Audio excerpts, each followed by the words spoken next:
Good afternoon, everyone. This work was originally done with Professor Walter Fu and my advisor, Professor Gary Karahalios. So I'll start the talk by giving a brief explanation of the last work that we presented last year at SUI. That will actually give you the motivation behind this work, and you'll see how. So navigation in general is considered as a challenging task. So an indoor navigation applications primarily accessible through your smartphone or your tablet can be very useful in an international airport or a large shopping mall where people generally get lost very frequently to go from one location to the other. Now, if you look closely to an indoor navigation application, you will see that the primary objective of the application is to help people to reach from one location to the desired destination. But that is actually only the half of the story. In most of the cases, when we navigate in an indoor place, we want to explore the place a lot. We want to experience all the amenities or all the landmarks in that location so that we can explore it later as well. So the idea is to understand how we can design these navigation applications in a way so that we can get most immersive experience from the app.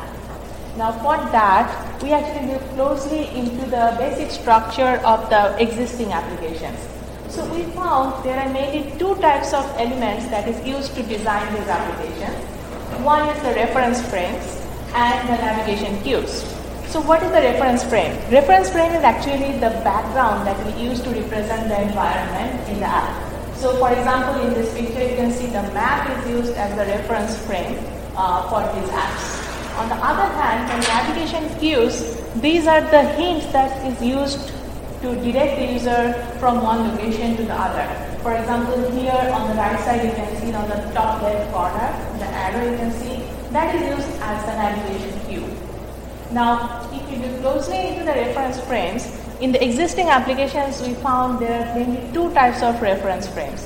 One is the map-based, another is the video-based. So in the map-based reference frames, we actually use a static or a dynamic map of the environment to represent the area surrounding the user. And for the video-based interfaces, they actually use the live or offline video of the environment to represent the area. From now on, we'll call them the map interface and the video interface in our talk. And navigation cues. So we also found mainly two types of navigation cues. The first one are the directional arrows. They are very intuitive. They just tell you when and where to take turns to reach to your destination. And another is the relative location updates.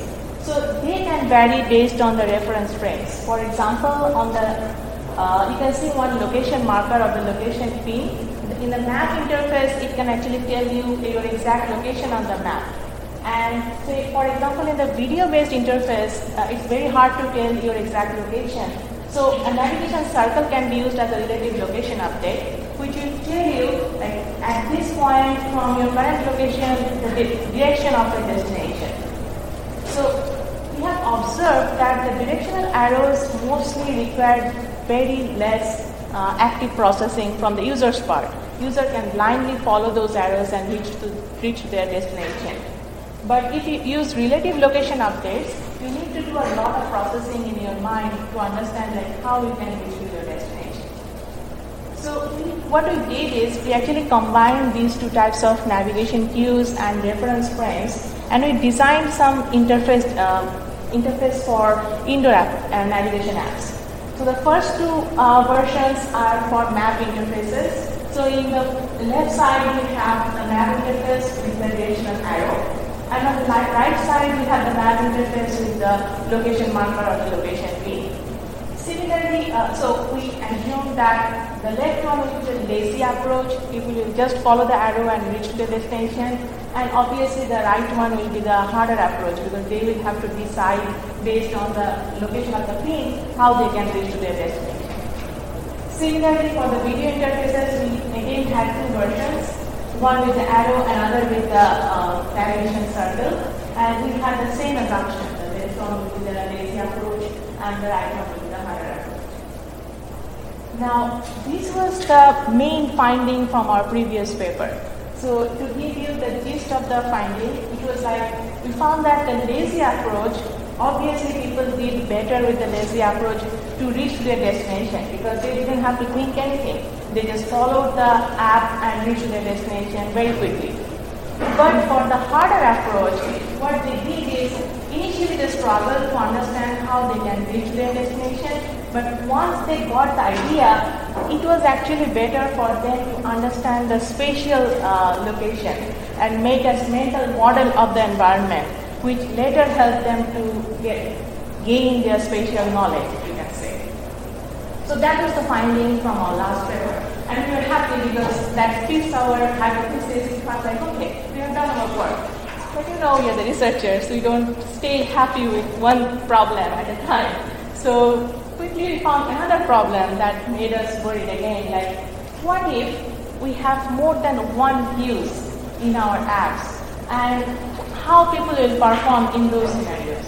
So let me tell you what we mean by that. So what we did is, for the map interface, we combined the arrow and the location marker in the same interface. And similarly for the video interface, we combined the arrow and the navigation circle at the same time. And then we wanted to see whether having more number of views in the same app can help people reach their destination well, as well as gain their spatial knowledge better. So to test these two new interfaces, we actually picked the best performing interfaces from the last paper, and here by best I mean the interfaces which actually help people to gain spatial knowledge. So those are the two top ones that are marked with the red square. And our hypothesis was, initially we thought that, more is always better. If we have more cues, it will be better for acquiring better spatial knowledge. But when we thought a little more, we figured out that it may not be always true. It will only be true if those navigation cues work coherently with each other and actually can complement each other. Otherwise, it may not give any better result than the previous condition. So let's see in a tree structure like what our hypothesis was. We thought that we knew that the map interface with only the location marker was only helping people to get allocentric encoding. It was not helping them in any way to get egocentric encoding. So when we added the arrow, it actually helped them to get both allocentric and egocentric encoding. But for the video interfaces, also when we added the arrows, it didn't change anything. So we thought that yes, for the map interface we will gain some benefit by adding them together, but for the video interface we will not get it. So that was our hypothesis. So we designed a user study again, and we recruited 60 people to do the study, and we allocated 15 people each for each design. And this is how we designed the study. We first randomly assigned an interface design to each user, and then we asked them to complete a navigation task. The task was very simple. We asked them to use our app and then reach to 3 different destinations sequentially. So when they reach to the 3rd destination, we consider the task is complete. Once they completed the task, we asked them to do 2 incremental survey knowledge tests. Those are called the orientation test and path recall test. I'll explain them a little more after some time. And this way they completed 4 tasks in total. We did 4 tasks because we wanted them to explore the entire floor of an academic building. So at the end of all 4 tasks, we expected that they would know all the corridors and all the location of that floor at least. And then when they completed all those tasks, we asked them to do an integrated survey knowledge test. And finally, we asked them to take some route knowledge tests so that we can understand how much we have learned from this tasks. And those are 3 of them, and that was the end of the task. Now let's see what those tests were. So in the orientation test, we asked them to imagine like as if they are standing at the starting position of each task, and then we asked them to direct to 3 different destinations that they had to reach for that task. And similarly, for the path recall test, they had to draw the entire path that they took to complete that task. So for the integrated survey knowledge test, they had to draw the floor plan of the entire floor, given they had already navigated to all the corridors of that floor. And finally, for the route knowledge test, what they had to do, we actually showed them the picture of 3 different locations that you can see here, and we asked them first like whether they can recognize those locations or not. And after that, we asked them to go to that location by themselves without using any assistance. So they couldn't ask us how to go there, or they didn't have access to the app. So this is the summary of our finding. So based on our hypothesis, we actually found that adding more than one queue in the map interface actually helped people to gain better spatial and route knowledge. That was expected. But what was surprising to us was, for the video interfaces, actually having more than one queue was detrimental for them to acquire spatial knowledge.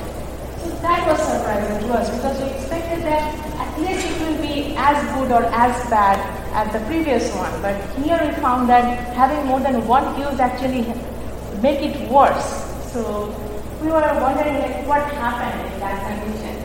So we did some qualitative interview at the end of the task, and we found that when the queues were not coherent, what happened was people were distracted by 2 competing queues, and they initially were not sure which one to follow. So they were switching between these 2 queues, although they were getting the same information from both the queues.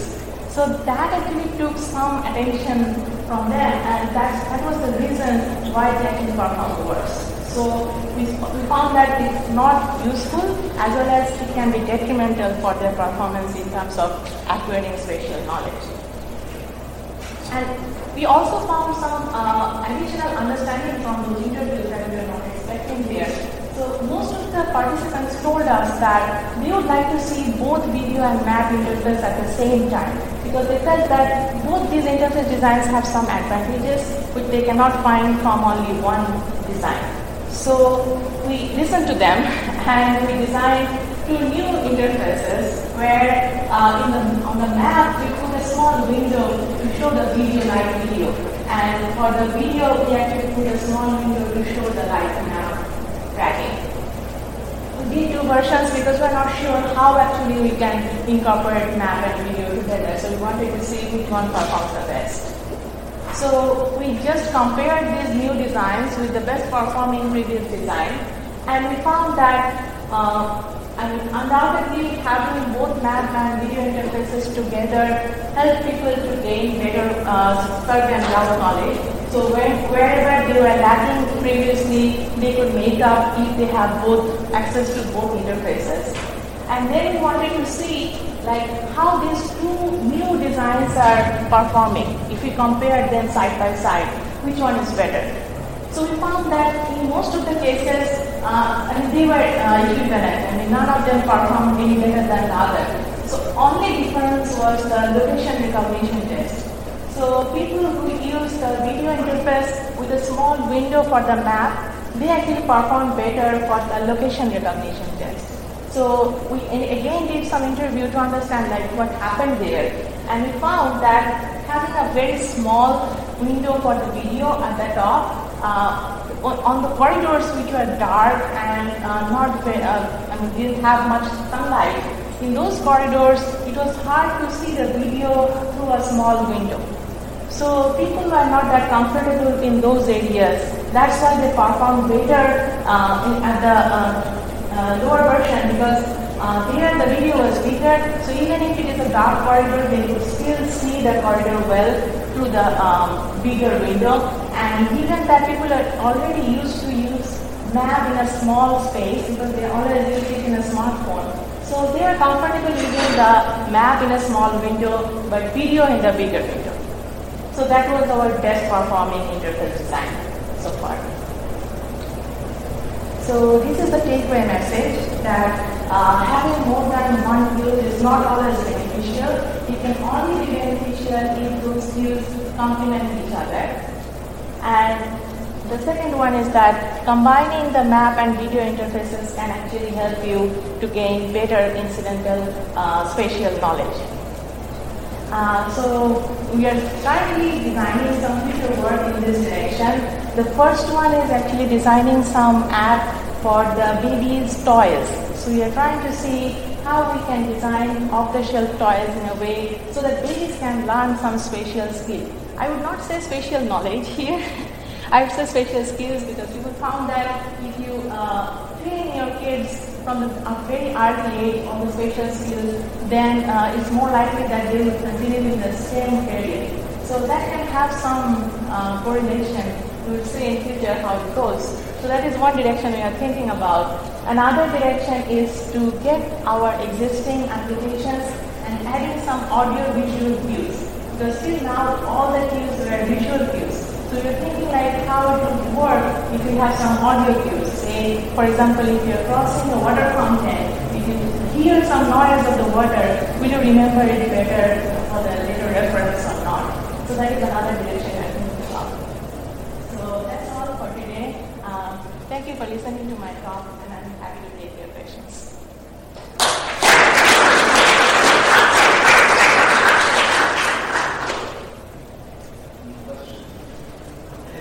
Sure. Thank you so much. It's a great one.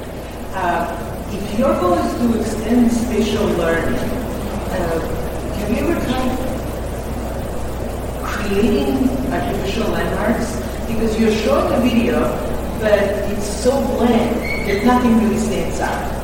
If you would shade a door differently, maybe only in the video, hopefully in the real world as well, because we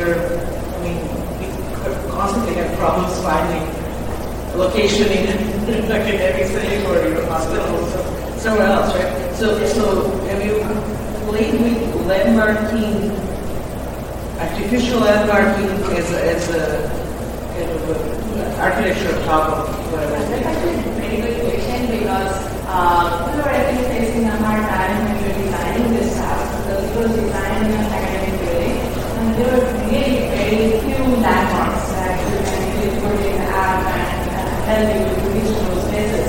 So what we had to do, we had to put some posts and we had to hang some objects which were very weird in an academic setting so that we can use them as a landmark. Okay, is it in the work or do we see it in the work? So I don't have a picture of that unfortunately, but we hang a balloon on a post so that we can put it as a landmark and ask you to go there. Otherwise, everything looks very similar for a person who has never been to that building because they didn't have any natural point of interest in those buildings. So that's actually a good idea to augment the applications in a way so that we can have some artificial landmarks.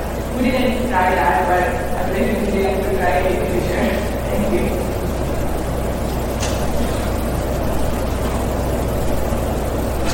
Questions? Nice work. Can you comment a little bit about the last test, the user test of graph knowledge? Because I think both of them use like the image, right? You ask them to recognize an image from the video screen and ask them to if they could get to that place. But do you think that like things like memory, like because you need to memorize it, have seen that place, could have played a role in making that interface like better than the other one?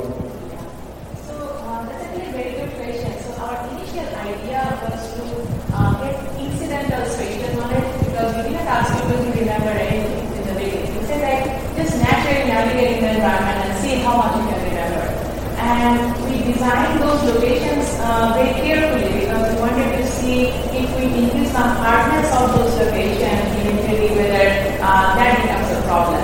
And actually found that yes, those corridors that she mentioned where there is no landmark and the light was very low, those are the hardest places to go. So yes, I agree with you that memory may play a little role here, but most of the times we intentionally ask people to not remember anything because we tell them that this is no big deal. I mean, even if you don't remember it, it's fine. And we were surprised to know that there are two elevators in that floor, and one of the locations that most of the people missed was the entrance of the elevator.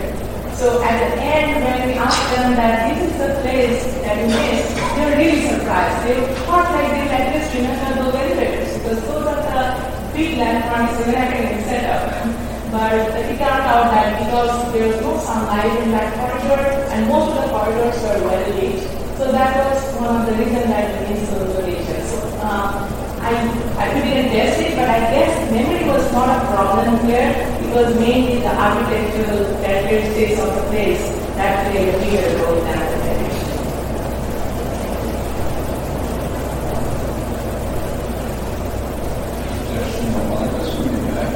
You kind of turn it around and from the map design perspective, do you think it might be also helpful to kind of design maps that indicate landmarks, basically what we maybe have more on the outdoor maps, like there are already indicators of churches, whatever.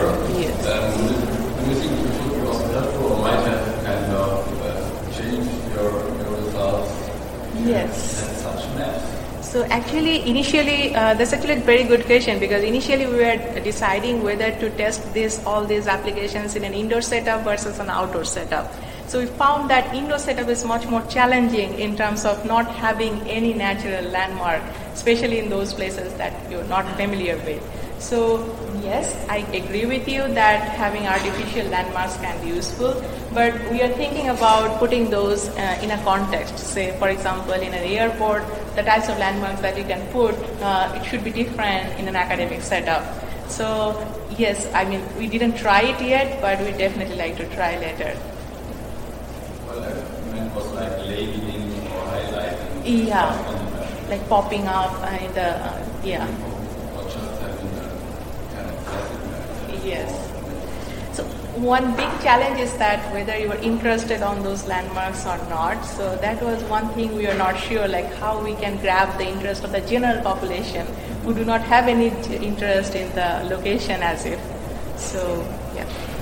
May I offer a suggestion? Sure. We react to stories. So one of the doors in the crazy corridor could have a story behind it. Bean store, something.